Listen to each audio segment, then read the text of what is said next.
Kanti kube injabulo enkulu eNingizimu Afrika ngesikhathi iqembu lalapha eSouth Africa le-rugby linqoba emdlalweni wendebe yomhlaba obuphakathi kweNew Zealand kanye nawo amaSpringbok.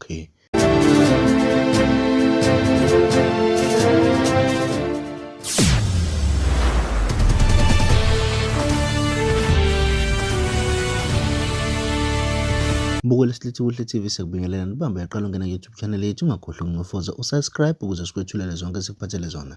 Kanti sihamba phambili sithi kube injabulo nenhlokomo eNingizimu Afrika ngesikhathi iqembu le-rugby linqoba emdlalweni wendebe yomhlaba obuphakathi lapha kweSpringbok kanye nayo-ke lapha eNew Zealand.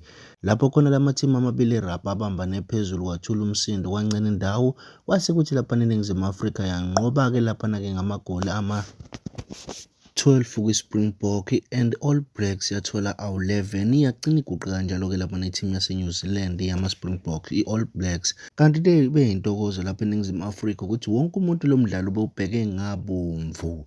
Kanti into ephinde yenza inhlokomo enkulu lapha eNingizimu Afrika ukuthi leli qembu le-rugby amaSpringboks ebesewina le ndebe yomhlaba awihlandla lesine. Sikhumbula lapha ukuthi-ke yake yawina ngo-95 yaphinda ngo-2007 yasiphinda ngo-2019 njengamanje nje obisizokuphinda kulokhu okuyinto enhle kakhulu sonke sithi go Brookie. Legend after legend up on stage.